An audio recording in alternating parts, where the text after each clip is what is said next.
Hi everyone, welcome back to our channel. मेरी पूरी cook spot family, आप सभी स्वस्थ रहो, सुरक्षित रहो और खूब खुश रहो। हर दिन की तरह आज भी यही मेरी अभिलाषा है। आज मैं क्या बना रही हूँ, विंटर स्पेशल ही है क्योंकि सर्दियों में गरम खाना अच्छा लगता है, गरम गरम खाना अच्छा लगता है। तो बाजरे की बहुत ही टेस्टी और इंस्टेंट वन पॉट मील बनाने वाली हूँ मैं। और इसके साथ क्या बनाऊँ, चलो शुरू करते हैं आज का व्लॉग। आज हम बनाएंगे बाजरे की खिचड़ी, जिसके लिए हमको बाजरे को ओवरनाइट सोक करना होता है। तो मैंने कल रात में इसको भिगो दिया था। बाजरे की खिचड़ी अभी मैंने कुछ दिनों पहले भी शेयर की थी, जिसमें सिर्फ मूंग, बाजरा और वेजिटेबल्स के साथ था। आज हम बिना वेजिटेबल्स के बनाएंगे। जितना बाजरा लेते हैं उतना ही मूंग लेते हैं, मूंग की दाल। तो मैंने यहाँ पर हरी मूंग की दाल ली है 1/2 कप, क्योंकि 1/2 कप बाजरा लिया था, बराबर की मात्रा में लेंगे। और इसमें आज मैं डाल रही हूँ 2 चम्मच चावल, क्योंकि लास्ट टाइम जब मैंने खिचड़ी बनाई थी तो सिर्फ मूंग की दाल और बाजरे से बनाई थी। तो 2-3 लोगों के कमेंट्स थे कि इस खिचड़ी में अगर आप थोड़े से चावल डालेंगे तो देखना टेस्ट ज़्यादा अच्छा लगेगा। तो मैंने सोचा चलो ठीक है, आज ट्राई करते हैं। तो इसमें आधा कप बाजरा, आधा कप मूंग की दाल और 2 बड़े चम्मच जितना चावल है, पानी डाल करके धो के साइड में रख लिया। ये है अगारो पोर्टेबल टायर इन्फ्लेटर, जिससे आप कार की टायर में हवा भर सकते हैं। इसके साथ में 3 नोज़ल्स दिए गए हैं, एक एयर ट्यूब दी गई है, केबल दी गई है और एक ये मेन यूनिट है। और ये पाउच है जिसमें आप इसको सारी चीज़ें एक साथ रख के कैरी कर सकते हैं। कई बार ऐसा होता है कि हम लोग कहीं बाहर जा रहे हैं और टायर में हवा नहीं है या कम है, तो इसके लिए आपको फिर गैरेज ढूंढना पड़ता है, वो पास में है या नहीं है। तो ये आपके साथ में रहेगा, आप इसे अपने साथ कैरी कर सकते हैं और जब ज़रूरत है तो इसमें हवा भर सकते हैं। इसमें सिलेंडर इनर डायमीटर 17 mm है और प्रेशर रेंज इसका 3 to 150 PSI है। तो बस अब ये दोनों ही टायर में हवा भर दी है शुभम ने, और ये बहुत ही अच्छा है। मतलब साथ में अब हम लोग कभी भी अपनी गाड़ी में इसको रख सकते हैं, जब ज़रूरत है हवा भरना है तो ये काम आएगा। कार के लिए बहुत ही यूज़फुल आइटम है, मतलब हमेशा साथ में रहना चाहिए। ऐसी चीज़ें तो कभी भी दिक्कत आए तो ये हमारा काम आसान कर देंगी। मूंग दाल चावल धुल के रखे थे हमने, और ये जो बाजरा भिगो के रखा हुआ था ना, इसका भी पानी हटा लेंगे। और बाजरा अच्छे से भीग जाना चाहिए, मतलब रात में भिगोने से फिर ये जल्दी पकता भी है, और ऐसा करना भी चाहिए हमेशा। अब यहाँ पर इसके तड़के के लिए मैं आज चूँकि कोई सब्जियाँ नहीं डाल रही हूँ, लेकिन मैं हरी मिर्ची और अदरक का यूज़ करूँगी। कुकर में घी डाल के गरम करेंगे। 1 चम्मच जीरा डाले हैं, बारीक कटी हुई लहसुन और बारीक कटी हुई हरी मिर्ची, हींग डाली है और 1 चम्मच मैंने ग्रेट करके अदरक डाला है। अदरक का टेस्ट मुझे मूंग की खिचड़ी में बहुत पसंद है, और इसमें हींग जीरे का तड़के का तो बहुत ज़्यादा टेस्ट अच्छा आता है। अब इसमें हल्दी पाउडर और धनिया पाउडर डाली है। मिर्ची पाउडर मैंने नहीं यूज़ किया है, आप चाहें तो डाल सकते हैं। मैंने हरी मिर्ची 2-3 डाली हैं, उनसे अच्छा तीखापन होगा। अब इसमें भीगे हुए बाजरा, साथ में मूंग की दाल और जो चावल मिक्स किया है धुला हुआ, वो डाल देंगे। नमक डाल करके मिक्स करके पहले कुछ मिनट भून लेंगे। कोई भी खिचड़ी बनाओ या दाल बनाओ ना, जब हम तड़का लगाते हैं तो कुकर में जब हम दाल डालते हैं धुली हुई, उसे थोड़ी देर भूनने से टेस्ट बहुत अच्छा हो जाता है। तूर की दाल में भी ऐसा ही होता है, फिर सोंधापन ज़्यादा अच्छा आता है। अच्छे से भून लिया है, फिर इसमें डालना है पानी। पानी थोड़ा ज़्यादा डालेंगे, मूंग दाल की खिचड़ी में तो पानी ज़्यादा लगता ही है। बाजरे को भी अभी हमें थोड़ा पकाना है, 3-4 विसिल लेंगे, तो इसलिए पानी कम ना रहे। अब कुकर बंद कर दिया है। यहाँ पर हमने लिया है 1 गिलास बटर मिल्क, और इसमें डालेंगे हम 1/2 कप बाजरे का आटा, और इसमें हल्दी पाउडर आधा चम्मच, धनिया पाउडर और ये मिर्ची पाउडर, तीनों सूखे मसाले डालकर बटर मिल्क यानी छाछ के साथ हम बाजरे के आटे को अच्छे से ब्लेंड कर लेंगे, ताकि उसकी गांठें सी ना रहें। फिर इसमें अगेन 1-1.5 गिलास पानी डाल देंगे और एकदम अच्छा सा घोल तैयार हो जाएगा। बाजरे की खिचड़ी के साथ आज मैं बना रही हूँ बाजरे की कढ़ी, जो कि काफ़ी टेस्टी और हेल्दी होती है। विंटर सीज़न में गरम गरम ये बाजरे की जो कढ़ी है ना, वो पीने में बहुत अच्छा लगता है, गले को रिलीफ मिलता है, सर्दी सोखती है। अभी यहाँ पर पैन में घी गरम करेंगे, और घी में डालेंगे हम राई, जीरा और मेथी दाना का तड़का, और इसी के साथ हम कुछ खड़े मसाले भी डालेंगे, जैसे कि लौंग, काली मिर्ची, दालचीनी और लाल सूखी मिर्ची। इसमें तेज पत्ता भी डालना मैं भूल गई डालना, और हींग डाल दिया है। अब ये सारे खड़े मसालों का तड़का लग गया है, अच्छे से घी में पहले फ्राई कर लिया है। फिर 1 चम्मच डाला है ग्रेटेड अदरक। अदरक की जगह आप ड्राई जिंजर पाउडर का भी यूज़ कर सकते हैं कढ़ी में। अब इसमें मैंने थोड़े से करी लीव्स डाले हैं, और सबको मिक्स करके अच्छे से तड़का तैयार हो गया है। अब इसमें डाल देंगे हम बाजरे वाला घोल, जिसमें बाजरे का आटा, दही, पानी और सूखे मसाले थे। आप चाहो तो सूखे मसाले घी में ही डाल के भून सकते हो, पर सारी चीज़ें मिक्स करके भूनने से एक बारी में सारी चीज़ें डल जाती हैं। आपको कितना पतला करना है उसके अकॉर्डिंग थोड़ा सा पानी और ऐड कर सकते हैं। मैंने 1 गिलास पानी और डाला है इसमें, और फिर नमक डाल दिया है। कंटिन्यू इसे मिक्स करते जाएंगे। यहाँ पर खिचड़ी की भी 1 विसिल आ गई थी, फिर आँच धीमी कर दी थी। धीमी आँच से भी 2-3 विसिल लगा लेंगे, क्योंकि बाजरे को हमें गलाना है, पूरा अच्छे से सॉफ्ट करना है। मूंग की दाल की खिचड़ी भी तो बहुत जल्दी पक जाती है। अब ये भी बीच में हिलाते जा रहे हैं, कढ़ी पक रही है। यहाँ पर धनिया पत्ता भी मैंने काट के रख लिया है, और साथ में मैं बनाऊंगी ब्रोकली की सैलड। तो ब्रोकली भी कटिंग कर लेती हूँ, ताकि जब तक कढ़ी पक रही है बीच बीच में कढ़ी को हिलाना ज़रूरी रहता है, और छोड़ के अगर तेज़ आंच कर दो तो उबाल आ जाती है, इसलिए कढ़ी को बीच बीच में मिक्स करते रहें। और ब्रोकली के छोटे छोटे पीसेस मैंने कट कर लिए हैं। इसकी जो बड़ी डंठल नीचे वाली है उससे भी हटा कर जो थोड़ा थोड़ा सा डंठल होती है ना सॉफ्ट वाली, वो हम यूज़ कर सकते हैं। तो मैंने ये पीसेस कट कर लिए हैं। यहाँ पर हमारी बाजरे की कढ़ी रेडी हो चुकी है। ये कढ़ी पीने में बहुत अच्छी लगती है, टेस्टी और हेल्दी भी रहती है। बेसन की या फिर ज्वार के आटे की कढ़ी तो आपने बहुत बार बनाई होगी ना। बेसन की तो रेगुलर बनती है, ज्वार के आटे की भी सेम ऐसी कढ़ी बनती है, वाइट कलर की। लास्ट में मैंने डाला है कटा हुआ धनिया पत्ता। गैस ऑफ कर दिया है और कढ़ी रेडी है।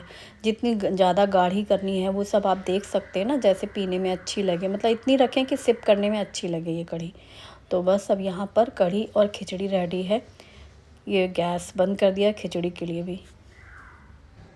अभी कुछ दिनों पहले मैं जल गई थी ना, तो मुझे अचानक से जब तेल हाथ पे आया तो जलन हुई, और बस मैं सीधे नल के पास चली गई। और चूंकि मैं शूटिंग कर रही थी, मतलब कंटिन्यूइंग करना था, सब्जी का वो कर रही थी तैयारी, तो मेथी की सब्जी बनाई, तो वो डालना ही था ना। जब वो जो तड़का लग गया तो उसमें लगी रह गई और सारे काम हो गया। उसके बाद उस दिन मैंने बनाई थी बाजरे की रोटी, तो आटा गेहूँ का गूथा नहीं था।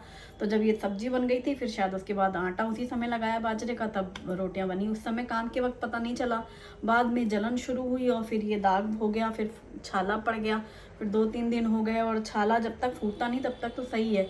लेकिन कल धोखे से कुछ ऐसा काम करते करते मुझे लग रहा है कि आटा गूंथ रही थी ना वो बड़ी वाले उसमें गोल वाले बर्तन में, तो वो टच हो गया बॉर्डर से, तो वो फूट गया शायद। तो इतनी तेज़ जलन हुई, फिर तुरंत मैंने नारियल का तेल लगाया। तो जब ये घटना हुई तो बहुत सारे मेरे फ्रेंड्स, आप लोगों ने, सब ने अपनी अपनी सलाह दी। कोई किसी ने बोला जले जब तुरंत कॉलगेट लगाना चाहिए। हमें पता है, हमें पता था, लेकिन उस वक्त याद नहीं रहता।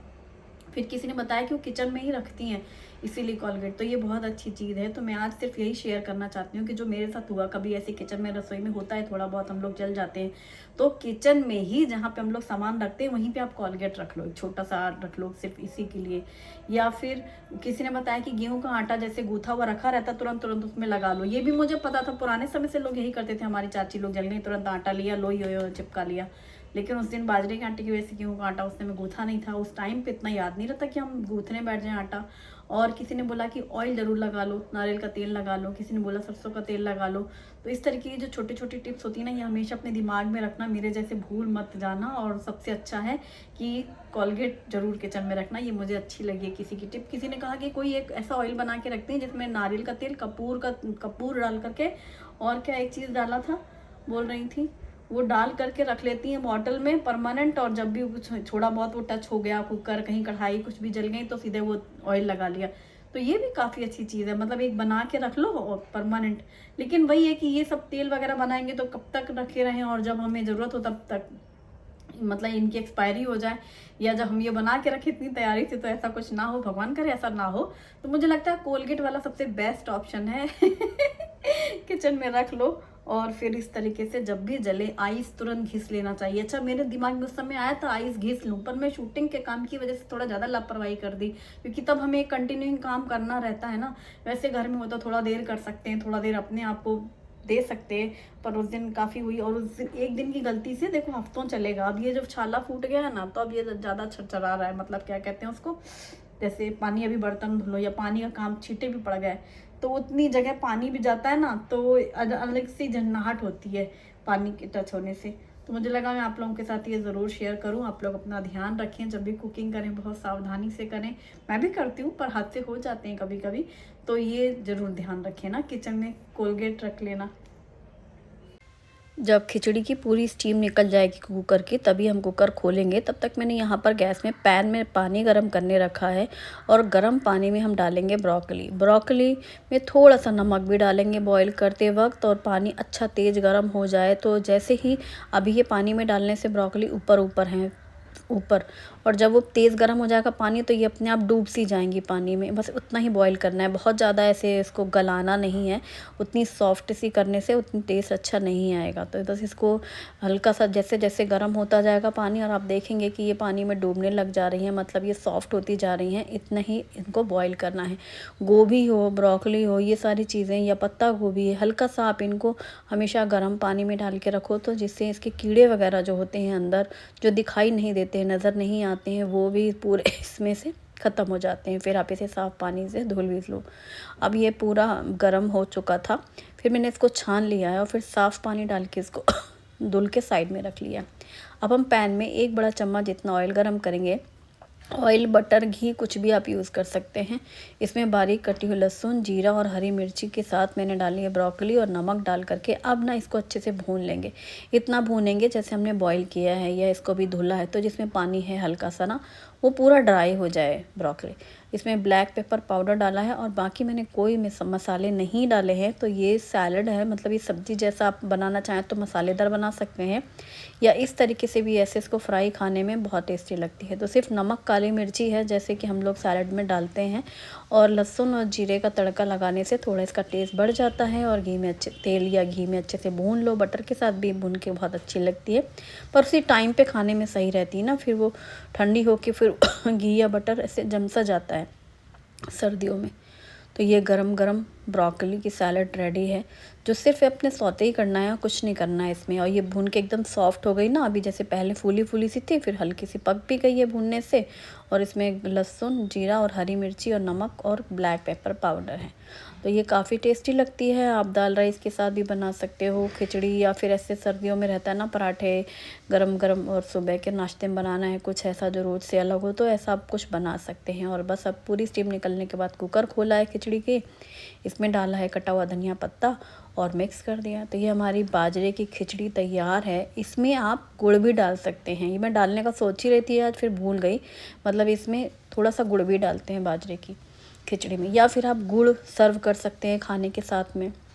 पूरी खिचड़ी में मिक्स नहीं करना हो तो साथ में खाने के साथ खा सकते हैं, या फिर कोई गुड़ वाला अचार।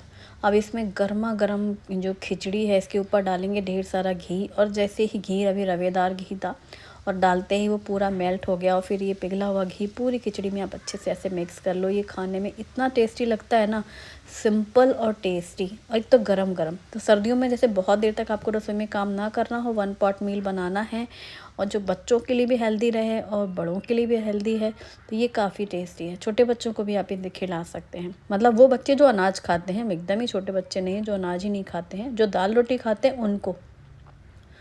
और साथ में है गर्मा गर्म बाजरे की कढ़ी, जो कि पीने में बहुत अच्छी लगती है। कढ़ी और खिचड़ी का तो कॉम्बिनेशन ही है। और साथ में है ब्रोकली सैलड, और इसके साथ है नींबू का गुड़ वाला खट्टा मीठा अचार, जिसकी रेसिपी मैंने शेयर की थी, अभी कुछ दिनों पहले ही बनाया है, और ये काफ़ी टेस्टी लग रहा है खाने में। अभी जैसे जैसे नींबू के जूस के साथ वो गुड़ मिक्स होता जा रहा है ना, तो ये जो इसका रस्सा है वो पीने में बहुत अच्छा लगता है, गुड़ का खट्टा मीठा वाला। तो आप इस तरीके से अचार भी बना सकते हैं। ये सीज़न ही है, मतलब विंटर्स में ना, चाहे जितनी सब्जियां बनाओ खाओ, चाहे जितनी तरीके के अचार बनाओ, और तब भी शॉर्टकट रसोई में भी आपको लगेगा कि हाँ कुछ सेटिस्फेक्शन है, सब कुछ बनाया है। मतलब सब्जी भी खिलाएं बच्चों को, दाल भी खिलाएं, और गर्मा गर्म बाजरा, ज्वार, मक्का, इस तरीके की मतलब बहुत सारी वैरायटी बना सकते हैं। जो रेगुलर हम लोग दाल रोटी सब्जी पूरे 12 महीना, आपने खुद ही मुझे ही देखा होगा दाल चावल सब्जी रोटी वाली थाली, लेकिन अभी विंटर्स में थोड़ा चेंज करके बना सकते हैं आप डिफरेंट रेसिपीज़। आज का वीडियो पसंद आए तो लाइक करें और मेरे चैनल को सब्सक्राइब करना ना भूलें। Thanks for watching, bye bye, take care.